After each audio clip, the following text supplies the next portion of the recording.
만물의 근원 우리 하나님께 모두 나아갑시다. 구원의 반석이신 우리 주님께 기쁨으로 예배합시다. 기도합니다. 너희는 여호와 우리 하나님을 높여 그의 발등상 앞에서 경배할지어다. 그는 거룩하시도다. 너희는 여호와 우리 하나님을 높이고 그 성산에서 예배할지어다. 여호와 우리 하나님은 거룩하심이로다. 마음이 상한 자를 고치시며 포로된 자에게 자유를 주시는 하나님 아버지, 죄와 사망의 포로가 되어 육신의 정욕대로 살던 저희가 주님께서 베푸시는 은혜를 받고자 성전으로 나왔습니다. 참 마음으로 회개하며 슬퍼하는 자에게 화관을 주시어 죄를 대신하여 찬송하게 하옵소서. 오만한 자들은 주님의 목전에 서지 못한다고 하셨으니 저희로 더욱 겸손한 마음으로 예배하게 하옵소서. 성령께서 이 예배를 온전히 주관하여 주시기를 원하오며 우리 주님 예수 그리스도의 이름으로 기원하옵나이다. 아멘.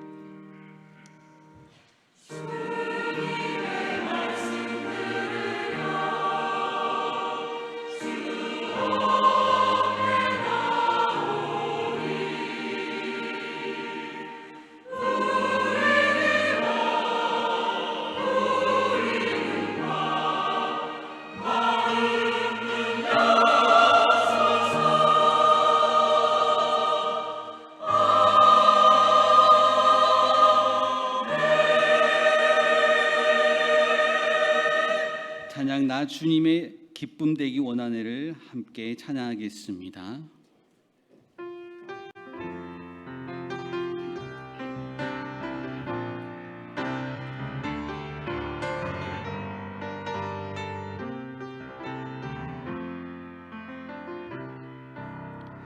나 주님의 기쁨 되기 원하네. 내 마음을 새롭게 하소서. 새 부대가 되게 하여 주사. 주님의 빛 비추게 하소서. 내가 원하는 한 가지 주님의 기쁨이 되는 것. 내가 원하는 한 가지 주님의 기쁨이 되는 것. 겸손히 내 마음 드립니다. 겸손히 내 마음 드립니다. 나의 모든 것 받으소서. 나의 마음 깨끗게 씻어주사. 주의 길로 행하게 하소서. 내가 원하는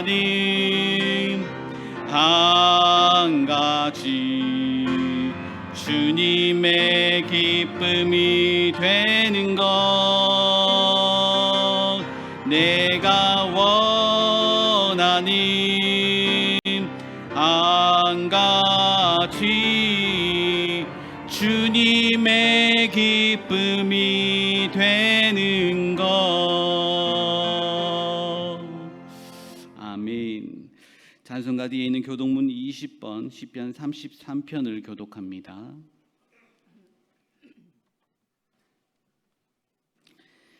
너희 의인들아 여호와를 즐거워하라. 찬송은 정직한 자들이 마땅히 할 바로다.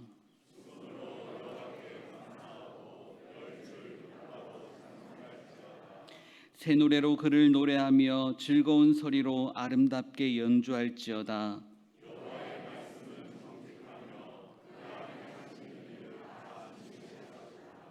그는 공의와 정의를 사랑하시며 세상에는 여호와의 인자하심이 충만하도다.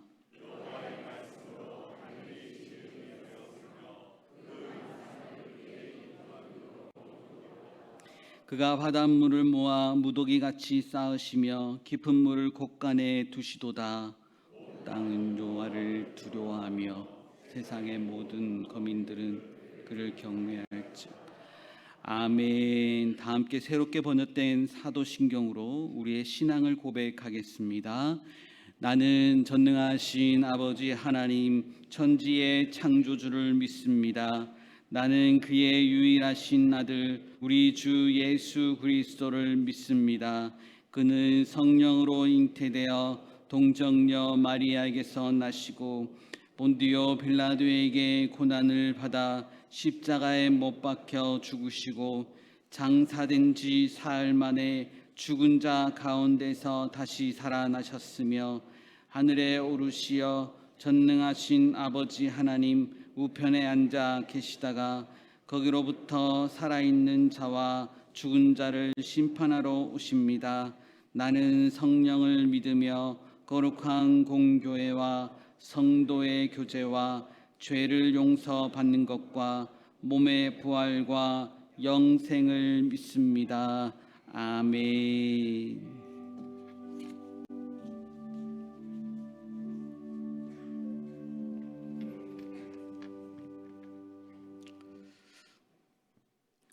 언제나 한없는 사랑으로 저희들을 돌보시고 지켜주시는 하나님 아버지, 복된 성의를 저희에게 허락하셔서 거룩하신 주님의 이름을 기억하며 예배드리게 하시니 감사와 영광을 올려드립니다. 지혜의 근본이 되신 하나님 아버지, 우리의 드려지는 이 예배를 흠응하여 주옵시고 우리의 힘으로는 주님을 찬양하고 경배할 수 없사오니 성령의 은혜를 우리에게 부어주사 정결한 마음으로 씻어 주옵시며 우리의 예배가 영적으로 드려지는 산 제사가 되게 하옵소서. 우리 하나님은 찬양받으시기에 합당하신 분이오니 모든 영광과 찬양을 받아 주시옵소서. 이 시간 바라옵기는 이 시대의 하나님의 도구로 쓰임받기를 원합니다. 우리의 모든 삶이 주님의 뜻에 합당하고 주님의 영광만을 나타내는 자 되길 원합니다. 주님의 말씀과 사랑을 깨달아 복음 안에서 기쁨으로 살아가는 저희들 되게 하옵소서. 모든 성도들에게 허락하신 사명을 잘 감당할 수 있는 믿음을 주옵시고 맡은 자의 구할 것은 충성이라 하셨사오니 믿음으로 행하고 말씀에 순종함으로 귀한 열매 맺는 우리 모두가 되게 하옵소서. 오늘도 주시는 말씀을 통해 진리를 더욱더 깨닫고 말씀대로 살아갈 수 있는 성령 충만함을 허락하여 주시오며 귀한 은혜의 시간 되게 하옵소서. 그리하여 모든 일에 본을 보이는 삶을 살게 하시고 말씀 안에서 우리의 믿음이 반석 위에 세워지게 하옵소서. 온전히 주님만 바라보며 우리들의 날마다 삶이 주님을 닮아가게 하옵소서. 감사하옵기는 하나님의 뜻하심 가운데 만세전에 우리 광년의 교회를 세워주시고 믿음의 선조들의 눈물의 기도를 통해 지금까지 인도하신 하나님께 감사를 드립니다. 이 지역의 장작교회로서 세워주셨사오니 잘 감당하는 교회와 성도님들 되게 하시며 예배가 살아있고 기도가 살아있는 무엇보다 우리 하나님이 기뻐하시는 그러한 공동체가 되게 하여 주시옵소서. 뜻하신 가운데 진저보남 부흥성의 일정이 있습니다. 간절한 마음으로 사모하게 하시고 기도와 간구함으로 이 지역의 모든 교회들이 부흥케 되는 은혜의 집회가 되게 하옵소서. 이 시간 찬양으로 영광 돌리는 찬양대의 고백이 하늘에 상달되는 기쁨의 산 제사가 되게 하시며 여러 모양으로 예배를 돕는 손길 위에도 하나님의 위로와 은혜가 넘치는 복으로 도하여 주시옵소서. 오늘도 생명의 말씀을 들고 단위에 세우신 목사님 성령의 권능으로 붙들어 주옵시고 선포되어지는 말씀 가운데 순종과 결단의 시간이 되게 하옵소서. 이 모든 것에 감사드리오며 날 권하신 예수님의 이름으로 기도하옵나이다. 아멘.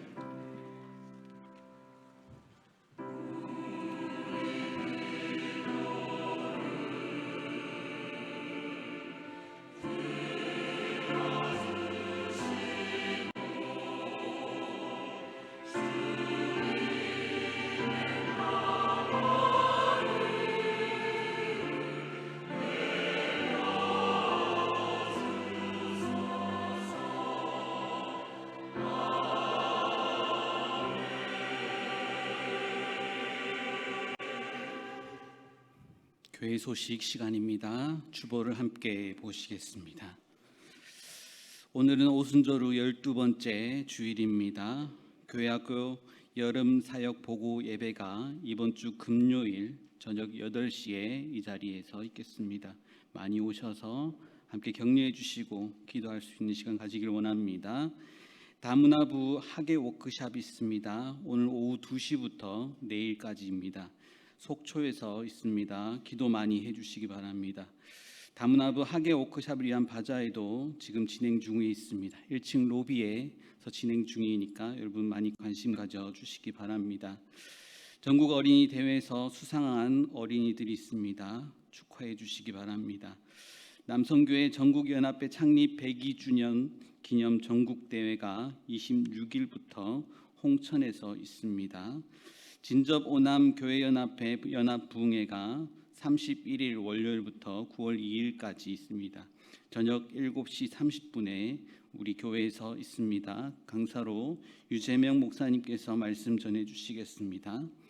동부 동남 시찰의 신우회 국내 성지 순례가 있습니다. 9월 5일 토요일에 있습니다. 신청은 오늘까지입니다. 이할리 장로님께 문의해 주시기 바랍니다. 캄보디아 단기 선교 참가자를 모집하고 있습니다. 신청은 31일 월요일까지입니다. 박승남 목사님께 문의해 주시기 바랍니다. 희락 자선음악회가 이번 주 금요일 오전 10시 희락 카페에서 있습니다. 여러분 관심 많이 가져주시기 바랍니다. 우리 할렐루야 찬양대에 섬기시는 우리 이해복 지휘자님 제자 연주회가 이번 주 토요일 오후 2시입니다. 교회 일세바홀에서 있습니다. 기도 많이 해주시고 관심 가져주시기 바랍니다. 교육위원회가 오늘 오후 1시 10분에 있습니다. 당회는 다음 주일 오후 1시 20분에 있습니다. 추가 광고 있습니다. 일남성교회 원래가 오늘 오후 1시 식당 2층에서 있습니다. 식당 주방의 열악한 조리 환경으로 인해서 무더위가 가장 심한 8월에는 점심이 제공되지 않습니다. 교우 여러분들의 많은 이해를 부탁드립니다. 교회 창립 120주년을 기념하여 교우들이 찍은 사진전을 가지려고 합니다. 교회 여러 곳을 배경으로 찍은 인물 사진이나 풍경 사진을 9월 6일까지 사무실에 제출해 주시면 선별해서 전시하도록 하겠습니다. 또한 교회 캐릭터도 지금 공모하고 있습니다. 이 캐릭터를 가지고 기념품도 제작하려고 합니다. 좋은 아이디어가 있으신 분들은 교육자들에게 말씀해 주시기 바랍니다. 꽃꽂이 찬조 있습니다. 범사에 감사하며 장지혜 전도사님께서 섬겨주셨습니다. 슬픔당한 가정이 있습니다. 금곡 2구역에 강경 집사님의 모친이시고 성모 집사님의 빅모께서 지난 주간 하나님의 부르심을 받으셨습니다. 슬픔 당한 가정을 위해서 여러분 위로해 주시고 기도해 주시기 바랍니다. 교육자 휴가 있습니다. 제가 이번 주 월요일부터 다음 주일까지 휴가를 보냅니다. 잘 다녀올 수 있도록 또 기도해 주시기 바랍니다. 나머지 소식은 주보를 참고해 주시기 바랍니다. 찬송가 181장을 다 함께 찬양하겠습니다.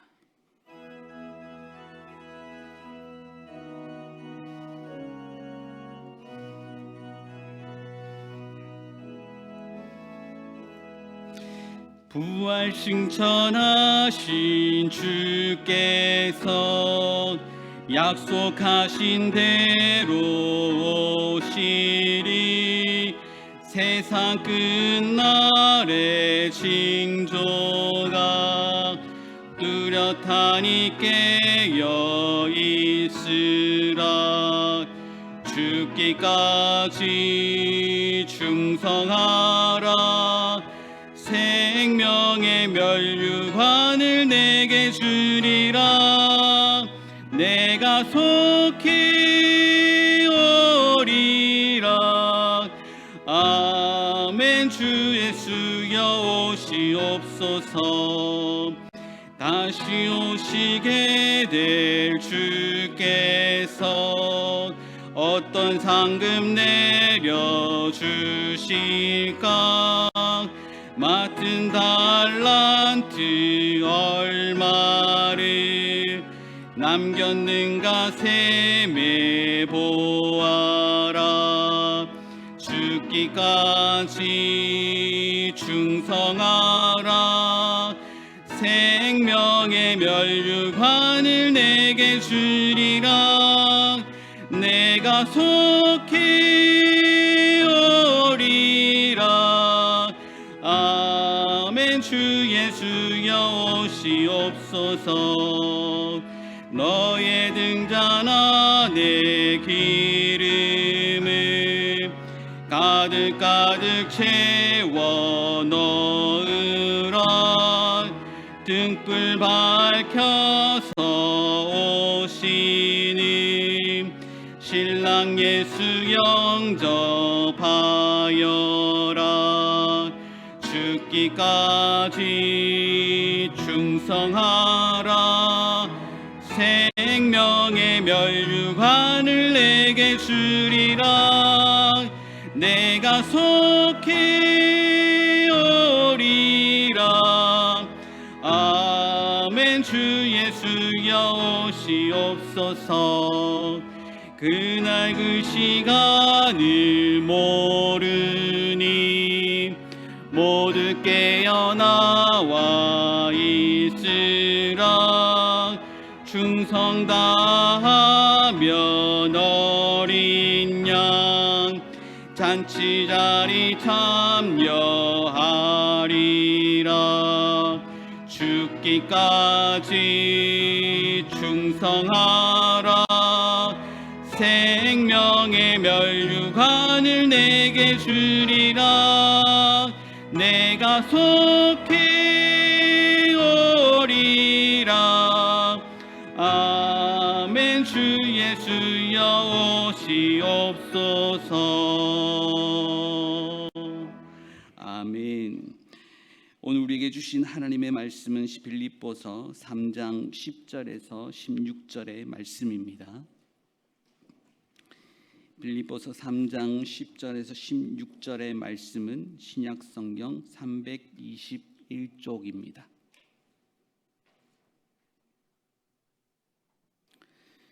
기록된 하나님의 말씀입니다. 내가 그리스도와 그 부활의 권능과 그 고난의 참여함을 알고자 하여 그의 죽으심을 본받아 어떻게 해서든지 죽은 자 가운데서 부활에 이르려 하노니 내가 이미 얻었다 함도 아니요 온전히 이루었다 함도 아니라 오직 내가 그리스도 예수께 잡힌 바 된 그것을 잡으려고 달려가노라.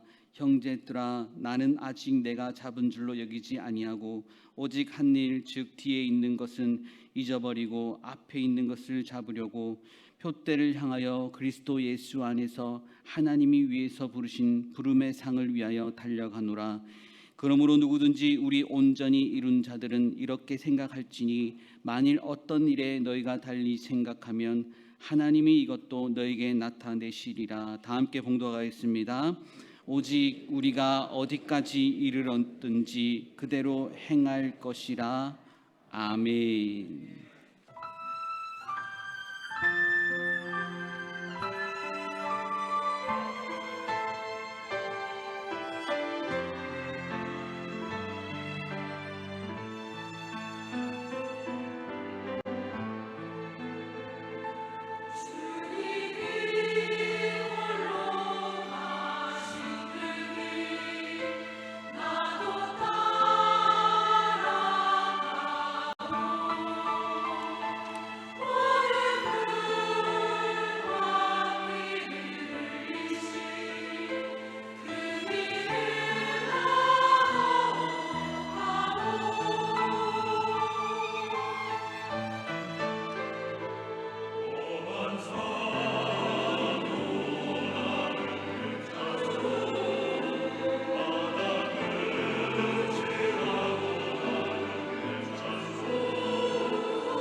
기도합니다.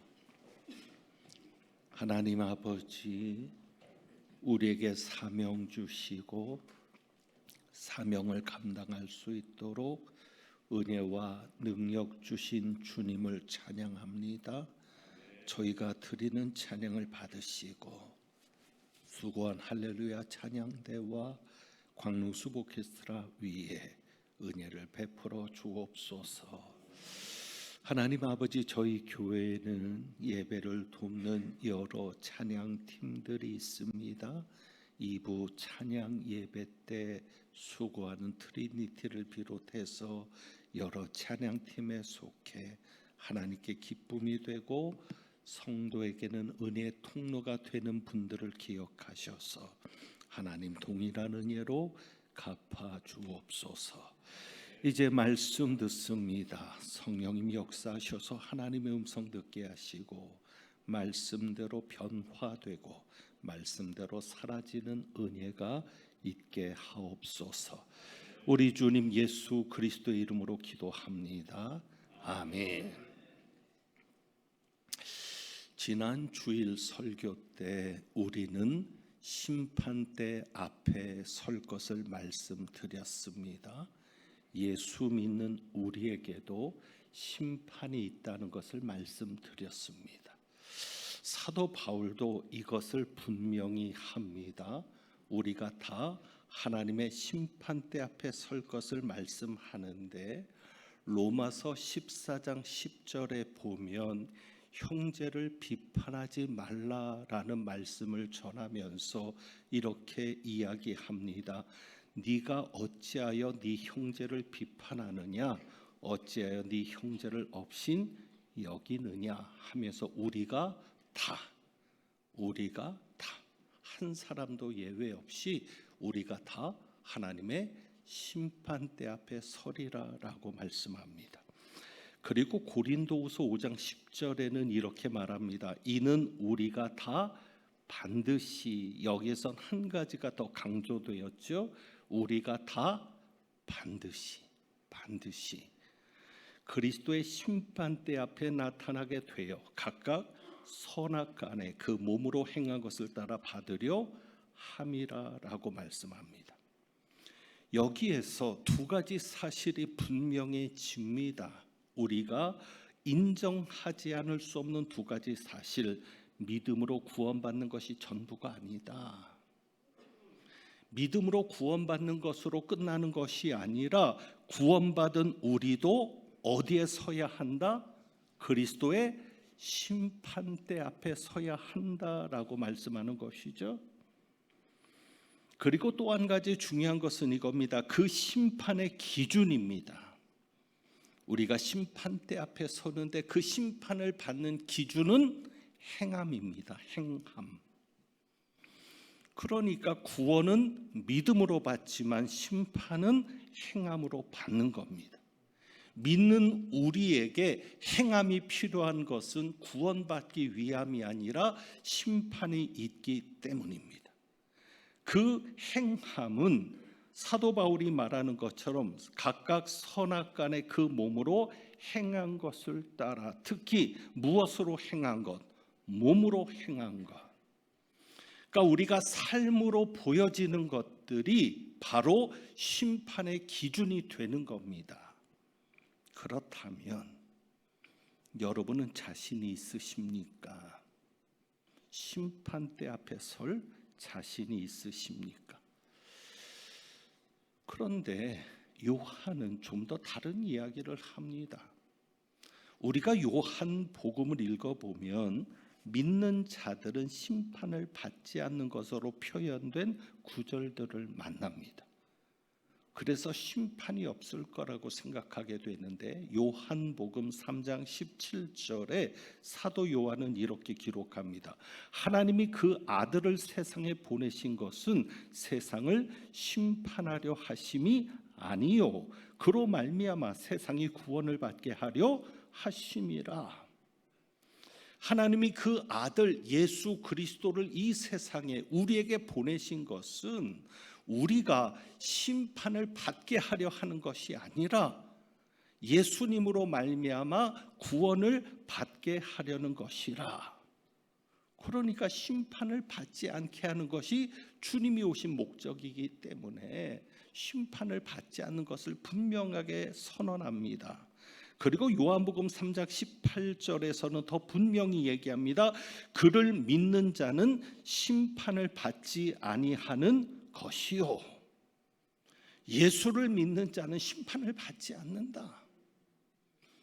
그런데 이것이 요한의 말만 아니라 예수님도 분명하게 선언합니다. 요한복음 5장 24절 예수님이 말씀하시죠. 내가 진실로 진실로 너희에게 이르노니 내 말을 듣고 예수님의 말을 받아들이고 또 나 보내신 이를 믿는 자는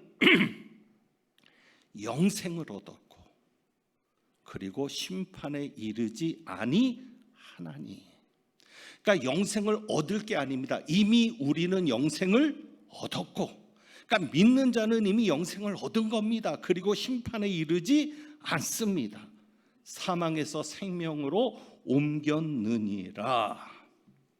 그러면 우리는 심판을 받지 않아야 맞는 것 아닌가? 그런데 사도 바울의 말과 사도 요한의 말이 다르잖아요. 이것은 하나님께서 사도 요한을 통해서 주신 또 말씀하시는 심판은 사도 바울이 말하는 심판과 다른 것이기 때문입니다.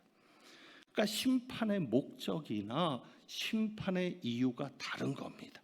그러니까 요한이 말하는 심판은 예수 믿지 않는 자들, 예수님의 말씀을 받아들이지 않고 예수 그리스도를 영접하지 않는 이들, 예수님을 믿지 않는 자들이 받을 심판입니다. 악한 자들이 받을 심판입니다. 하나님을 대적하는 자들이 받을 심판을 사도 요한은 말하는 겁니다. 그래서 그 심판은 목적이 뭐예요? 형벌입니다. 형벌. 죄의 삭은 사망이고 그 이후에는 심판이 있는데 그 죄에 대한 형벌, 믿지 않는 죄, 예수 그리스도를 거부하는 죄, 그것에 대한 형벌이 요한이 말하는 형벌입니다. 그래서 베드로후서 3장 7절에는 심판을 이렇게 표현합니다. 심판과 멸망의 날로 표현합니다. 그러니까 믿지 않는 자들이 받는 심판은 멸망하는 심판입니다. 그래서 그 심판의 날이 무슨 날입니까? 멸망의 날. 그리고 히브리서 10장 27절에는 그래서 오직 무서운 마음으로 심판을 기다리는 것과, 그러니까 이 심판이 멸망을 위한 심판, 벌을 위한 심판이니까 심판을 기다릴 때 무서운 마음으로 심판을 기다리게 되고요. 그 다음에 대적하는 자를 소멸할 맹렬한 불만 있으리라. 대적하는 자, 하나님을 대적하고 예수 그리스도를 대적하는 자에게 있는 그 심판은 무엇으로 이루어지는 심판입니까? 맹렬한 불, 소멸시키는 맹렬한 불로 이루어지는 심판인 것을 분명히 말씀합니다. 이것이 사도 요한이 말하는 심판입니다. 우리는 이 심판을 받지 않죠. 그러니까 믿는 자가 받는 심판은 다릅니다. 우리는 형벌로의 심판을 받지 않습니다. 왜? 예수 그리스도께서 이미 우리의 죄값을 다 담당해 주셨기 때문에. 그러니까 우리는 형벌로서 심판을 받지 않고 사망이 없습니다. 이미 사망에서 생명으로 옮겨졌으니까, 이미 영생을 얻었으니까 사망을 위한 심판, 멸망을 위한 심판은 우리에게 없습니다. 더욱이 불심판, 우리를 소멸시키는 불심판은 없는 겁니다. 그렇다면 사도 바울이 말하는 그 심판은 어떤 심판이냐? 우리 믿는 자가 다 심판대 앞에 서게 되는데 그때 받는 심판은 상급을 위한 심판인 겁니다.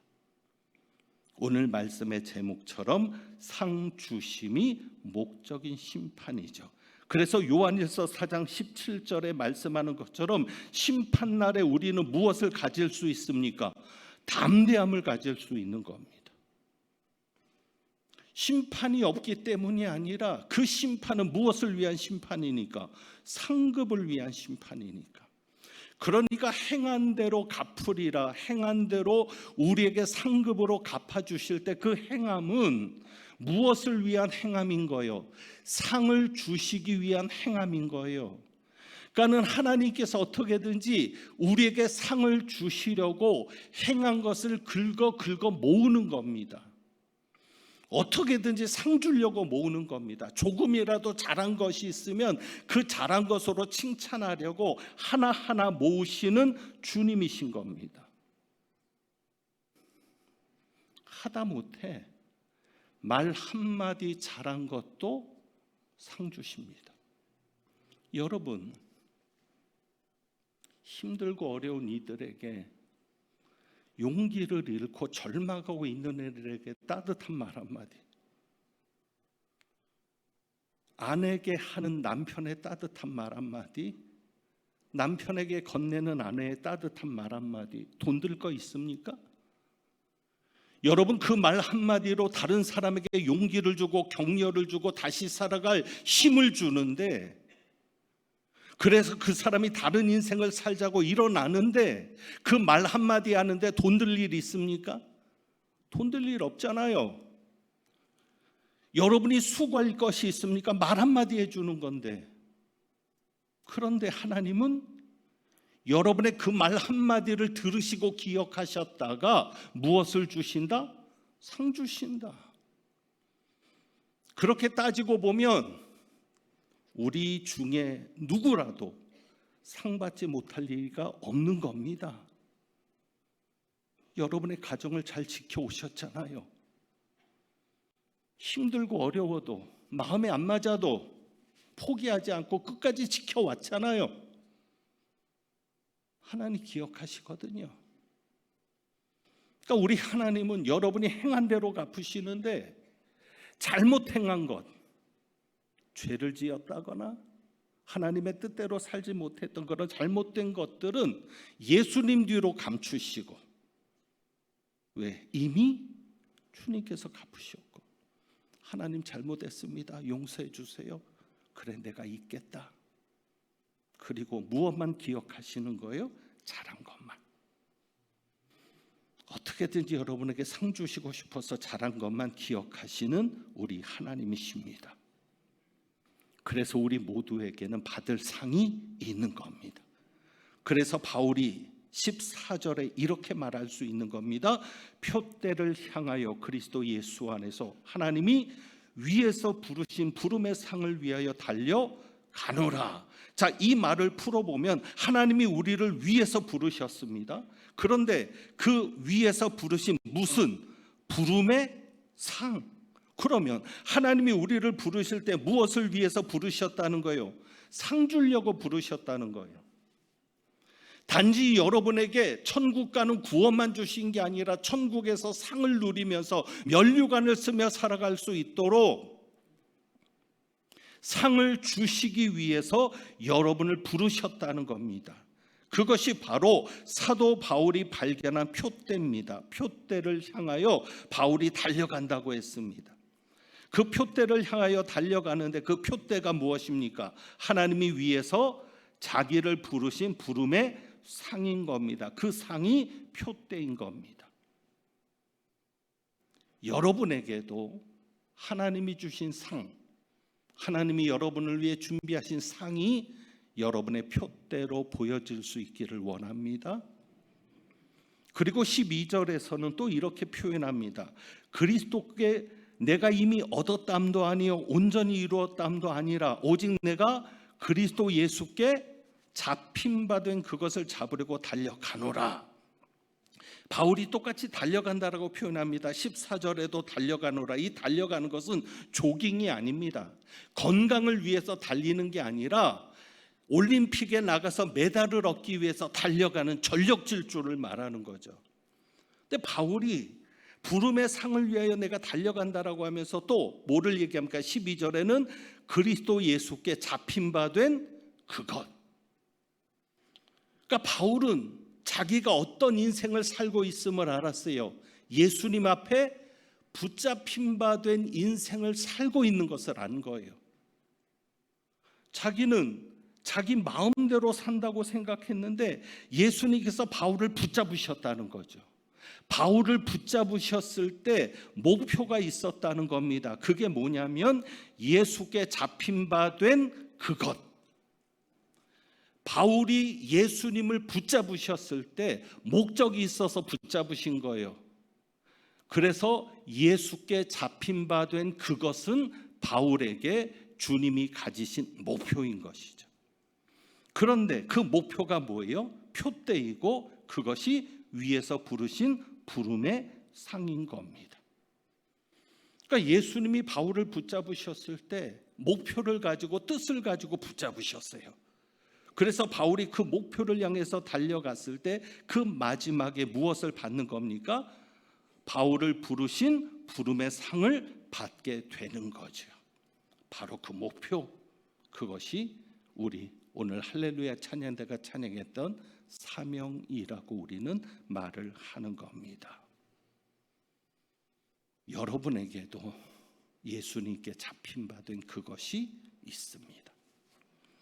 제가 지난번 설교 때 이 컵을 가지고 설교를 했죠. 이 컵은 자기가 원해서 이 자리에 있는 것이 아닙니다. 내가 이 컵을 붙잡아서 내가 원하는 자리에 둔 겁니다. 제가 팔을 뻗어서 언제든지 잡을 수 있는 자리. 왜? 그래야 목마를 때 목마름을 해결하고, 이 목마름이 해결돼야 말이 새나가지 않기 때문에. 입술이 마르면 말이 잘 안 나오거든요. 그래서 마시는 거거든요. 그러니까 이 컵은 자기가 여기 있고 싶어서 있은 게 아니라 제가 붙잡아서 여기에 둔 겁니다. 여러분은 어디 있습니까? 여러분이 지금 있는 이 자리, 이 예배 자리조차도 여러분이 나오고 싶어서 나온 게 아닙니다. 지난주에 못 나오고 오늘 나오신 분도 있겠죠. 오늘 여러분이 의지를 가지고 나온 것 같지만 예수님이 붙잡으셔서 이 자리에 두신 겁니다. 여러분은 누구의 남편으로, 누구의 아내로 살아가시죠? 누구의 자식으로, 누구의 부모로 살아갑니다. 여러분이 선택한 게 아닙니다. 주님이 바울을 붙잡으시듯 여러분을 붙잡으셔서 그 자리에 두신 겁니다. 여러분의 직장도 마찬가지입니다. 내가 이력서를 내고 내가 면접을 보고 내가 지원한 것 같지만 주님이 여러분을 붙잡으셔서 거기에 두신 겁니다. 그렇다면 주님의 뜻이 있는 겁니다. 나는 불만족스럽죠. 하나님 왜 이 자리입니까? 하나님 왜 여기입니까? 다른 데 아닙니까? 그러나 지금 있는 이 자리, 지금 여러분이 감당할 그 일들, 그것은 다 주님이 여러분을 붙잡으신 증거입니다. 어제 광복절이었습니다. 왜 우리는 대한민국 국민으로 태어나야 했습니까? 그 당시에 조선에서 태어나지 않았다면 일제 강점기 동안 그 무수한 핍박과 빼앗김과 폭압을 견디지 않아도 되었을 텐데 왜 그래야 했습니까? 그런데 여러분 아세요? 하나님이 대한민국 국민으로 태어나게 하셔서 일제 강점기 동안 하나님이 그곳에 두셔서 기도하게 하신 이들이 있었고, 독립을 위해 희생하고 헌신하던 이들이 있었기 때문에 광복은 정말 생각지도 않은 때에 생각지도 않은 방법으로 온 겁니다. 누가 해방될 것을 짐작이나 했습니까? 못했습니다. 그런데 그렇게 될 수 있었던 것은 대한민국 국민으로 나게 하셔서 조선 사람으로, 고요한 아침의 나라인 조선 사람으로 태어나게 하도록 하나님이 붙잡으셔서 거기에 두셨기 때문입니다. 여러분, 우리도 마찬가지입니다. 왜 대한민국입니까? 미국 사람으로 태어났으면 영어를 배울 고생 안 해도 되는데, 어느 나라가 또 당당한데. 그러나 하나님께서 붙잡으셔서 거기에 두신 겁니다. 여러분의 자리. 그렇다면 왜 하나님께서 나를 여기에 두셨습니까? 라고 그 뜻을 발견하실 수 있어야 합니다. 하나님이 보여주신 표대, 여러분을 왜 부르셨는지 그 부르심, 그리고 그 부르심 끝에는 무엇이 있다는 겁니까? 상급이 있다는 겁니다. 그것을 여러분이 보시면서 발견하시면서 그 목표를 향해 달려가셔야 합니다. 그래서 바울이 보았던 것은 오직 하나입니다. 그것이 무엇입니까? 14절 말씀, 하나님이 위에서 부르신 부름의 상. 오직 바울은 그것만을 바라보고 살았습니다. 아무리 환경이 어려워도, 아무리 내가 겪는 어려운 문제가 있어도 그 문제 앞에, 그 환경 앞에 지지 않고 위를 보며 살았는데, 그 위에는 무엇이 있어요? 나를 부르신 부름의 상. 그래서 견딜 수 있었던 겁니다. 하나님은 모세를 통해서도 그것을 분명하게 우리에게 보여주십니다. 히브리서 11장 26절에 보면 모세는 기적과도 같은 방법으로 애굽의 왕자가 되었습니다. 그런데 모세는 그리스도를 위하여 받는 능욕을 애굽의 모든 보화보다 더 큰 재물로 여겼다라고 말합니다. 그러면서 그 이유를 얘기하죠. 이는 상 주심을 바라봄이라. 우리도 그렇게 살아야 합니다. 여러분에게 상급을 준비하시는 주님, 상 주시는 그 주님을 바라보면서 여러분도 살아갈 수 있기를 원합니다. 여러분이 어떤 일을 한다면 그 일은 명예 때문에 하는 일이 되어서는 안 됩니다. 특별히 여러분의 이익 때문에 하는 일이 되어서는 안 됩니다. 이익에 휘둘리면 안 됩니다. 오직 무엇? 왜 하나님께서 내게 이 일을 맡기셨는지, 그것은 무엇을 위해서 맡기셨다? 너에게 상을 주고 싶어서. 네가 이 일만 잘 감당해 준다면 내가 너에게 상을 줄 것이다라고, 그 주님의 그 마음을 여러분들이 생각하시면서 상급을 위해서 그 일을 감당할 수 있기를 원합니다. 그것이 바로 하나님께서 여러분을 부르신 부름의 상입니다. 그래서 여러분이 하나님이 부르신 그 부름에 맞게 그 일을 감당해 갔을 때, 어떤 일이든지 하나님이 계획하시는 그 뜻에 맞게 여러분이 그 일을 감당했을 때 여러분은 상급을 받게 될 겁니다. 그러므로 우리는 다른 것을 계산하지 않습니다. 어떤 일을 할 때 다른 계산이 필요 없습니다. 오직 한 가지만 생각합니다. 하나님의 뜻이 무엇이냐? 하나님의 뜻이 무엇이냐? 하나님의 부르심이 지금 여기에 있느냐? 오직 그것만 생각합니다. 그래서 오늘 바울의 말씀을 보면 하나님이 여러분을 부르실 때 이미 정한 상이 있다는 겁니다. 붙잡힌 바 된 그것 때문에 붙잡으셨다는 거거든요. 이미 그것이 있다는 거예요. 그것이 또한 여러분에게 주어진 가치입니다. 오늘 여러분에게 한 가지 물건을 좀 소개하죠. 여러분이 정말 좋아할 물건입니다. 아마 싫어하는 분 없을 텐데 보여드리겠습니다. 놀라지 마시고. 야, 아니 어떻게 표정이 설교 들을 때보다 더 환해집니까? 찬송할 때보다 더 환해지네요. 하나님께서 환할 정도로. 여러분, 5만 원권 지폐인데 이 지폐 원가가 얼마인지 아십니까? 한국은행은 얼마 전부터 화폐의 제조 원가를 공개하지 않기로 했습니다. 그러니까 동전, 주화라고 합니다. 동전은 원가가 이미 다 공개되어 있습니다. 500원짜리, 100원짜리, 10원짜리. 그런데 지폐는 원가를 공개하지 않았습니다. 과연 이 500원의 제조 원가는 얼마일까? 종이와 인쇄비만 따지면 1,000원짜리든 5,000원짜리든 별 차이가 없을 겁니다. 그런데 500원은 특별히 제조 원가가 더 비싸다고 합니다. 왜냐하면 이 5만 원권에는 도난 방지 장치나 위조 방지 그런 것들이 세밀하게 들어가 있기 때문에 그 위조 방지 장치를 생각하면 훨씬 더 많은 제조 원가가 들어갔을 것이다라고 여깁니다. 그래서 사람들이 공개된 여러 가지 자료를 가지고 그러면 이 제조 원가가 얼마일까를 생각해 보았더니 대략 300원에서 500원. 그러니까 원가는 300원에서 500원짜리를 우리는 얼마에 사서 쓰고 있는 거예요? 5만 원에 사서 쓰고 있는 거예요. 그래서 300원에서 500원이 제조 원가라고 얘기를 하면서 평균적으로 한 400원이 될 것이다라고 얘기합니다.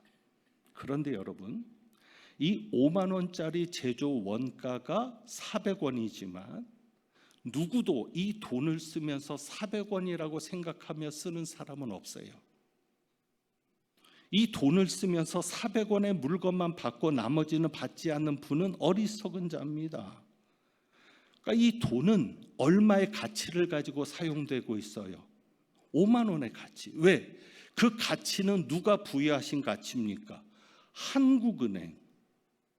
한국은행이 원가 400원짜리지만 5만 원의 가치를 부여해서 세상에 내놓으니까 어디서든지 이거는 5만 원으로 쓰이는 거죠.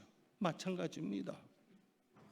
저나 여러분에게도 하나님이 부여하신 가치가 있습니다. 그것이 부름입니다. 부름의 상. 제조 원가를 따지면 저나 여러분이나 뭐 별 차이 있겠어요? 제가 좀 제조 원가가 비쌀 수 있어요. 덩치가 크니까. 그런데 중요한 것은 제조 원가가 아니라 하나님이 부여하신 가치거든요. 도대체 하나님은 여러분에게 얼마의 가치를 부여하셨을까? 그럼 여기서 더 중요한 문제가 생기죠. 그러면 나는 그 가치대로 쓰여지고 있는가? 여러분이 이 돈을 가지고 세 가지를 생각할 수 있습니다. 첫 번째는 이 돈을 그냥 장롱에 처박아 두는 겁니다. 쌓아두는 겁니다. 그러니까 1달란트 받은, 1달란트 받은 종의 비유처럼 그냥 넣어두면 사실은 5만 원의 가치도 없는 거예요. 왜? 쓰여지지 않는 가치니까. 영원인 겁니다. 그냥 제조원가 400원. 또 하나는 이 5만 원짜리를 10만 원 포장 케이스에 넣어보는 겁니다. 아주 예쁜 케이스.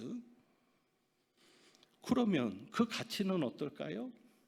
케이스에 넣어서 뒀는데 이것이 어찌 보면 우리들의 부족한 모습, 타락한 모습이죠. 왜? 이 5만 원짜리가 10만 원짜리 포장지에 있으니까 착각하는 겁니다. 내가 10만 원 이상의 가치가 된 것처럼. 그게 우리의 착각이거든요. 포장을 잘하면 나의 가치가 높아진다고 생각하는 거예요. 학벌, 문벌, 아니면 집안 배경, 아니면 인맥, 아니면 권력. 그 포장이 나의 가치를 높인다고 생각하지만 중요한 것은 쓰여질 때는 5만 원으로만 쓰여지는 거죠. 정말 중요한 것은 무엇입니까? 쓰여지는 겁니다. 예쁜 포장지에 넣어서 보관하는 것도 아니고 그냥 처박아 두는 것도 아닌 5만 원은 무엇만큼 5만 원의 가치로 쓰여질 때 귀한 일입니다. 마찬가지죠. 하나님이 우리에게 부여하신 가치가 있어요. 그래서 그 가치만큼 상급을 준비하고 계시는 거예요. 너 오면 내가 상 줄게. 너 정말 잘 살았구나. 힘든데 잘 견뎠구나. 정말 귀하게 살았구나. 빨리 와라. 내가 상 줄게. 그래서 우리는 하나님이 이 땅에 보내실 때 부여하신 가치만큼을 가지고 사는데 중요한 것 두 가지입니다. 가치만큼 여러분 사용되고 있습니까? 여러분 그렇게 사용하십니까? 그리고 더 중요한 것이 있어요. 이 5만 원으로 음식물을 사가지고요, 먹을 것이 없어서 굶어 죽는 이들, 정말 하루만 먹고 사는 이들이 먹을 것이 없어서 굶어 죽을 때 그를 살릴 수 있다면, 생명을 살리는 일에 이 5만 원이 쓰여진다면 액면가 5만 원의 가치보다 더 귀한 열매를 남기는 일이죠. 1,000원짜리도 5만 원보다 부족한 1,000원짜리도 5만 원이 살리는 일에 쓰이지 못하면 아무 의미가 없는데, 1,000원이라도 그 1,000원짜리 음식을 사서 사람을 살리는 일에 썼다? 그것은 귀한 가치죠.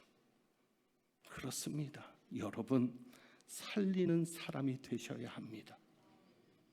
여러분의 가치가 얼마인지 모르지만 여러분이 있기 때문에 여러분의 가정이 살아나고, 여러분 때문에 여러분의 남편이 살아나고, 여러분 때문에 여러분의 아내가 살아나고, 여러분 때문에 여러분의 자식들이 살아나고, 여러분이 교회에 있으니까 교회가 살아나고, 여러분이 그 부서에 들어가면 그 부서가 살아나고, 여러분이 그 회사에 가니까 회사가 살아나고, 그런 사람이 되어야지.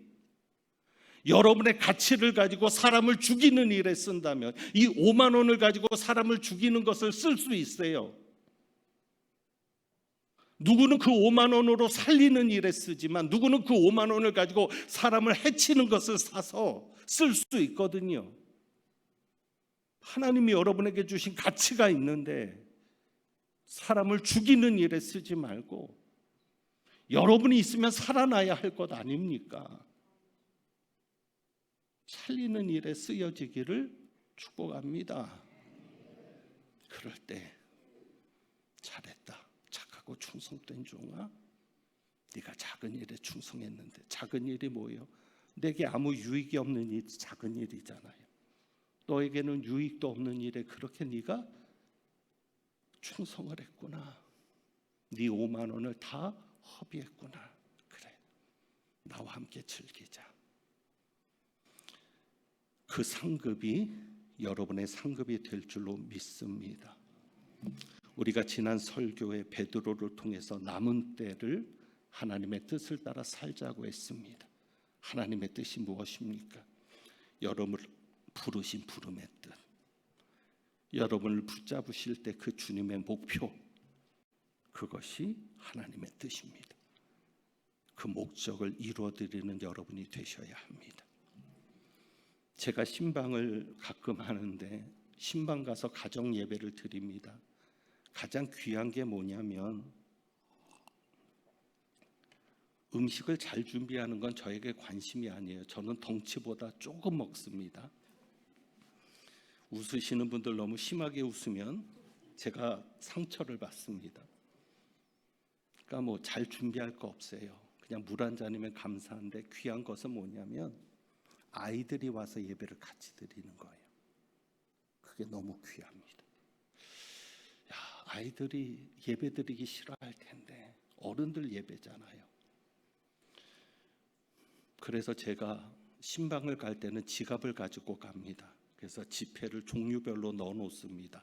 아이들의 나이대에 맞게 뭐라도 주고 싶어서. 그렇게 예배를 드리고 나서 물어봅니다. 너 하고 싶은 거 있어? 전공은 뭘로 하고 싶어? 직업은 뭘 가지고 싶어? 그런데 이 말씀을 깨닫고 나서는 질문이 바뀌어야 되겠다. 어떻게 해요? 여러분, 그러니까 부모님들도 자식들을 향해서 질문을 바꾸셔야 돼요. 너 하고 싶은 일 있어?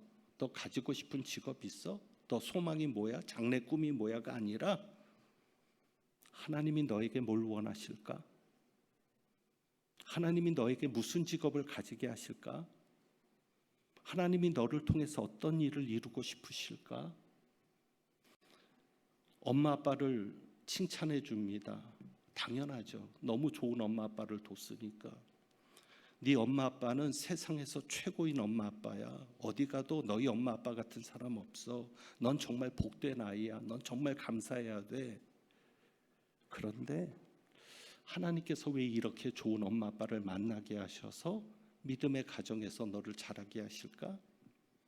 하나님의 계획이 뭘까? 이해되시죠? 우리 아이가 원하는 게 아니라 하나님께서 우리 아이에게 원하시는 것. 여러분의 관점도 바꾸셔야 합니다. 내가 원하는 게 아니라 하나님이 내게 원하시는 것.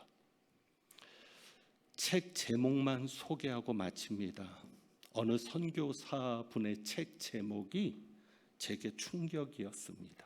이런 제목입니다. 녹슬지 않고 닳아 없어지길 원합니다. 녹슬지 않고, 그냥 내버려 두면 녹슬지 않아요. 녹슬지 않고 닳아 없어지길 원합니다. 여러분도 그렇게 쓰임 받기를 원합니다. 그래서 우리가 주부에 있는 이 찬양 드려보죠. 우리가 언젠가는 여정을 끝내고, 우리 인생의 여정을 끝내고 강 건너 언덕 이르러서 이 길 끝에서 주님을 보게 될 겁니다. 그때 여러분이 하나님 앞에, 예수님 앞에 자랑할 것이 좀 많으면 좋겠습니다. 그래서 자랑할 것을 좀 장황하게 이야기할 수 있는 그런 남은 삶이 되기를 원하는데, 우리 그것을 기대하면서 한번 이 찬송 드려봅니다.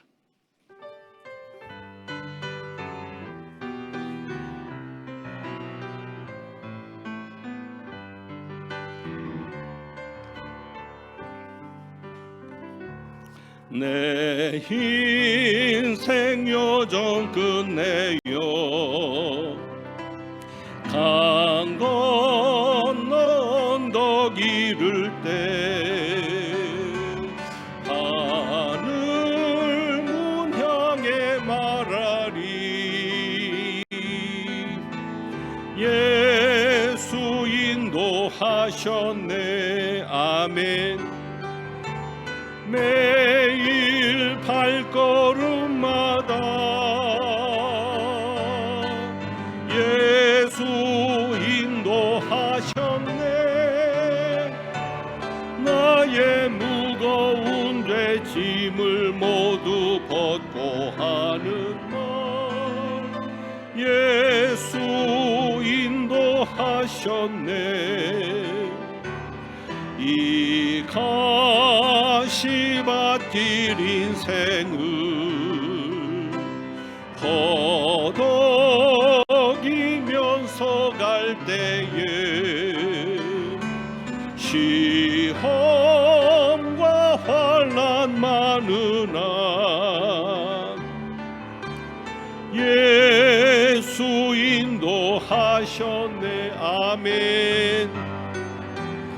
매일 발걸음마다 예수 인도하셨네. 나의 무거운 죄 짐을 모두 벗고 하는 말 예수 인도하셨네. 내 밟은 발걸음마다 내 밟은 발걸음마다 주 예수 보살피시사 주 예수 보살피시사 승리의 개가 부르며 승리의 개가 부르며 주를 찬송하리라. 주를 찬송하리라. 매일 발걸음마다 예수 인도하셨네. 나의 무거운 죄 짐을 모두 벗고 하는 날 예수 인도하셨네. 기도합니다. 하나님 아버지, 예수 믿고 천국 가게 하심도 은혜인데 우리를 부르실 때 상을 정하시고 그 상급을 받을 수 있도록 달려가게 하심도 은혜인 줄 믿습니다. 하나님께서 우리를 붙잡으신 그 뜻을 발견하게 하시며 하나님의 뜻대로 부르심대로 살아가는 저희들 되게 하옵소서. 교회 안에서 하는 일만 거룩한 것이 아니라 세상에서 아버지께서 맡겨주신 일도 거룩한 일이오니 내가 어디에 있든지 살리는 자로 달아 없어질 때까지 최선을 다해 충성하게 하시고, 심판자이신 주님 앞에 섰을 때 사람 앞에 자랑하지 않으며 오직 주님에게만 장황하게 자랑할 수 있도록 도와주옵소서. 아무리 힘들어도 기도는 할 수 있는데 나라와 민족을 위해서, 교회를 위해서 기도하게 하셔서 우리가 누군가를 위해 기도했던 그 시간까지도 상급이 될 수 있도록 은혜 베풀어 주시고, 특별히 광복절을 보냈는데 해방의 기쁨을 주신 감사하고 다시 한번 이 나라 이 민족도 책임져 주옵소서. 아버지께 드릴 수 있는 것도 은혜인데 드리는 것에 그렇게 기뻐하시고 만족해 하시는 주님을 생각합니다. 그것을 기뻐하시는 주님께서 더 많은 것으로 주님을 기쁘게 할 수 있고 세상 속에서 영광이 될 수 있도록 하나님 붙잡으시고, 예물 드린 가정, 손길, 자녀, 손들, 일터, 사업장, 직장, 육신의 건강까지도 책임져 주옵소서. 우리 주님 예수 그리스도의 이름으로 기도합니다. 아멘. 우리 전국대에서 상을 받은 친구들이 있어서 오늘 이 시간 잠깐 수상하도록 하겠습니다. 자, 친구들 나와주세요. 성도님들께서는 시상하면 친구들에게 박수, 큰 박수 부탁드립니다. 9번셀 친구 앞으로 나와주세요. 상장, 동상, 성경고사, 강북협의회 서울동북로회 광릉내교회 9본슬, 위의 어린이는 교회학교 아동부 전국연합회가 주최한 제35회 전국 어린이대회에서 이와 같은 성적으로 입상하였기에 상장을 드립니다. 주 2026년 8월 4일 대한예수교 교회학교 아동부 전국연합회 회장 박세웅 장로. 박수 부탁드립니다.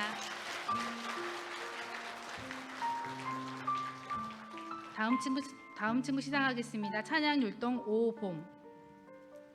동상 찬양율동 5봄 이하 내용 같습니다.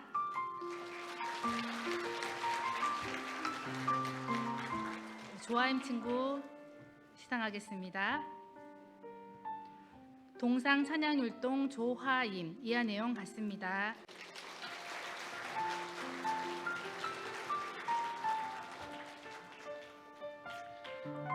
우리 친구들 뒤돌아서서 전국 탑3 안에 들어간 친구들입니다.